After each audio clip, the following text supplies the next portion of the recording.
What's going on, guys? It's Jake here, bringing you guys a video. The Amazing Spider-Man 2 has been out for, about 2 weeks now? Yeah, 2 weeks-ish. And really, it's been receiving a lot of shit from the people that I've talked to. And the reviews I've seen, a lot of people generally don't like the movie. However, I love the movie. I thought it was done great. And really what I wanted to do was just talk to you guys about reasons why a lot of people didn't like the movie, and I want to counteract those and tell you guys why I think the movie did great on these points and did great overall. But a couple things I do want to start off with is telling you that this is going to have spoilers in it. So if you haven't seen the movie and you don't want to be spoiled, probably wouldn't watch this video yet. But a couple things I wanted to start with were things that people did like that I didn't really find anyone who didn't like about it. That was the acting and the chemistry. I thought, and most of my friends thought, was really great. Especially Dane DeHaan as Harry Osborn. I thought he did amazing. The chemistry between Gwen and Peter, Andrew Garfield and Emma Stone. I mean, they're in a relationship in real life.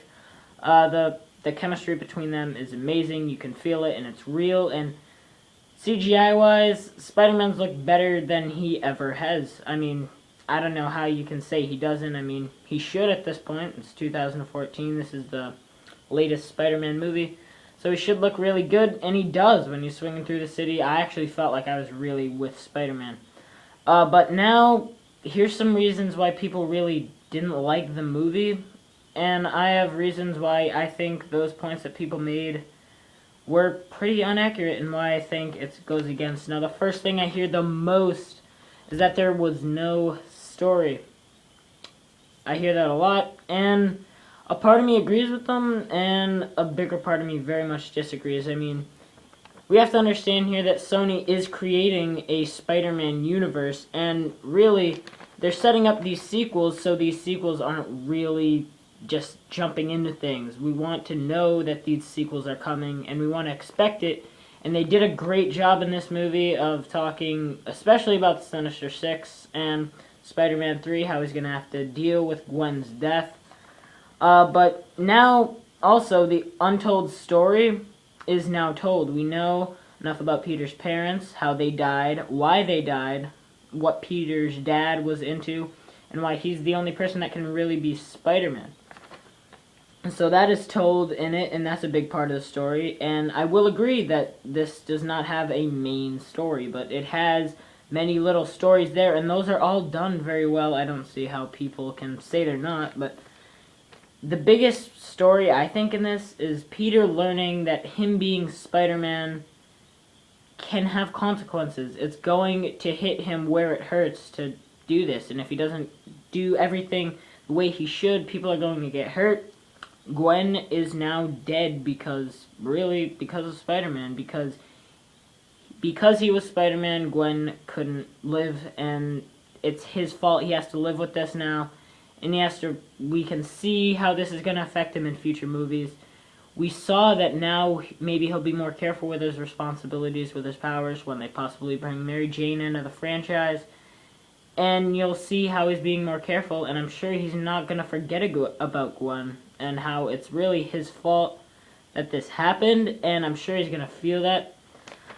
But another thing in the story was Harry is dying through this movie.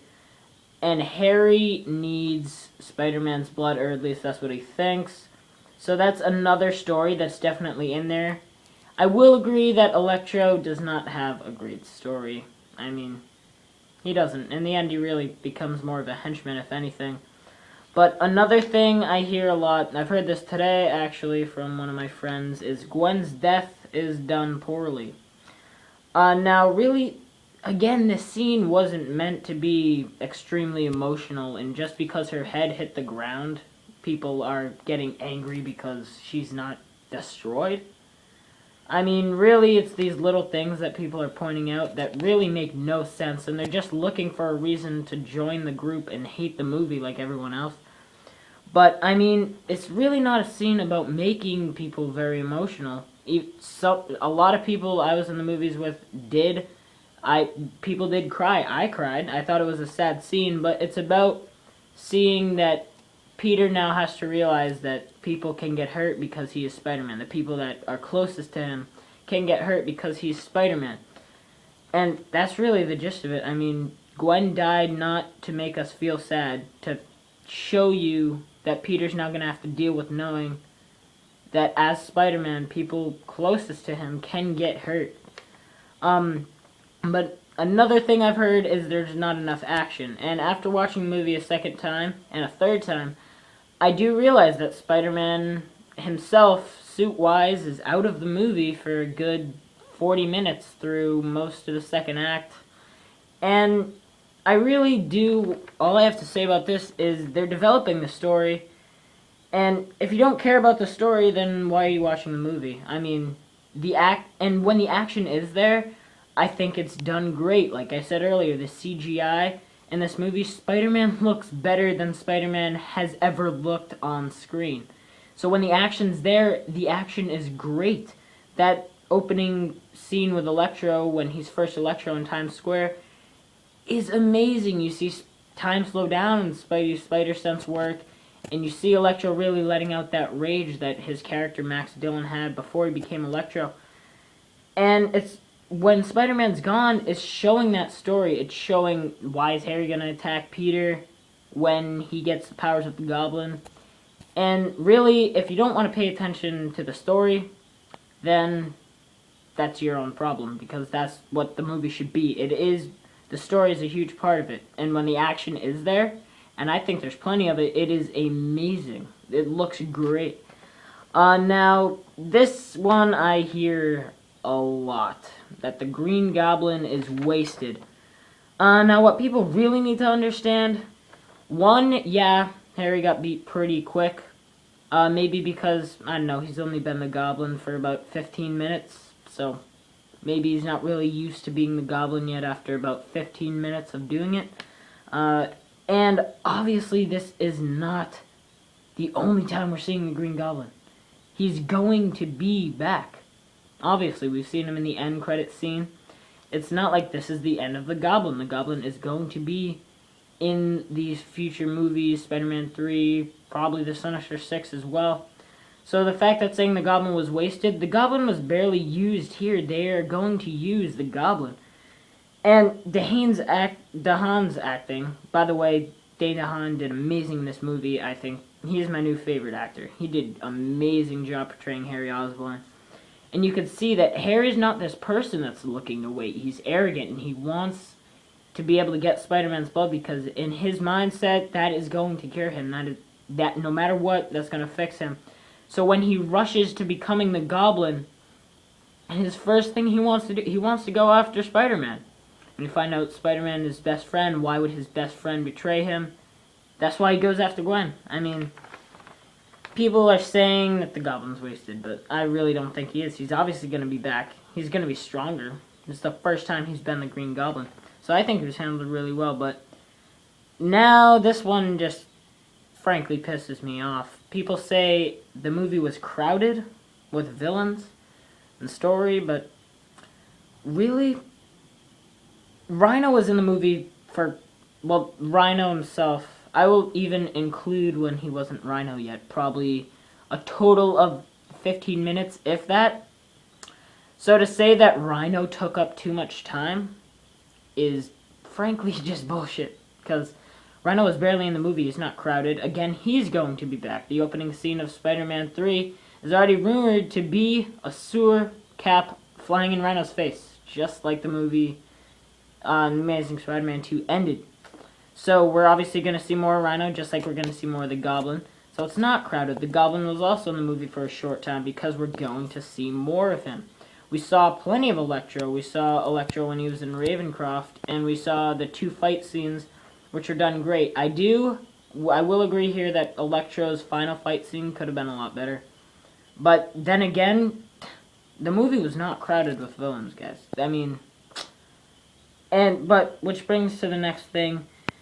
Low development for the villains. Now, this one just pisses me off, because people say Rhino was not developed and he was just there. if you actually read comics and knew anything about Spider-Man, Rhino does not really have a backstory. I mean, he does, but Rhino is not part of that big backstory guy. He's really just a small-time thug. In the comics now, Spider-Man takes him out in seconds. I mean, it's not like Rhino was ever developed well, so how can you expect them to develop someone who was never developed and when he was original? But now we see why Electro goes bad when he receives his powers, because when he was Max Dillon, he was treated like crap. He got no attention. When he gets this attention, people take it away. People treating him even worse. And Spider-Man, he sees Spider-Man as a glory hound during that fight when the Jumbotrons all switch to Spider-Man. The citizens hate him. And now with all this power, what do you think the guy's going to do? He's going to try to attack people with it. So, and we see that Harry's growing impatient because Spider-Man doesn't give him his blood. And when he receives it, finds out Peter is Spider-Man. So he said, why would my best friend go against me? Why would my best friend do this to me? And people say, oh, he just hopped in specifically to kill Gwen. He did not. He was trying to find Spider-Man. When he found Spider-Man, found out it was Peter, he felt that Peter took something from him in not being his friend, not giving him what he thought he needed to survive. So he wanted to take something from Peter, therefore he took Gwen. It's not like he just came there to take Gwen. If you want to say that, you can, but I'm going to end it with the stupidest one I've heard is that Rhino looks stupid. There's actually a specific video, and this guy is just obviously retarded because he doesn't know what's going on. And he's all mad because Rhino doesn't look like 616 Rhino. Well, again, if you read comics and or gave a shit, you would know that the Ultimate Comics Rhino had a mechanical suit like this. So you're acting like they just made it that when that is what he wore in the comics. So it's more realistic as well. I mean, to see a man in a suit that just morphed to his body is not realistic compared to where we are now, where a suit with machine guns makes a lot more sense. But anyway, I love this movie. I think it sets up. I can't wait for the future. We have such a great future of Spider-Man movies, I think. I think the movie was done great. And if you don't like the movie, that's your own saying. You can stick to your opinion. But I know I'm probably going to get a few comments in here saying, it's bull. Your points don't make sense. But go ahead, bring it, because I think this movie was great. A lot of people think this movie was great. If you didn't like it, it's your opinion. I really love the movie, but anyway, that's really all I have to say. Subscribe if you like Spider-Man stuff.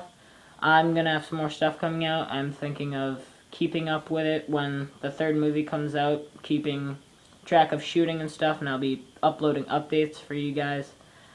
So if you're a Spider-Man fan, if you like this movie, if you didn't like this movie, if you like Spider-Man, hit that subscribe button, hit this like button. Tell me what you think in the comments. Did I make good points? Did I make bad points? What do you have to say? And this video was not edited because I didn't really have time to edit it, so it is choppy. But thanks, guys. Please subscribe. And for more Spidey stuff later, I'll catch you guys elsewhere. Adios.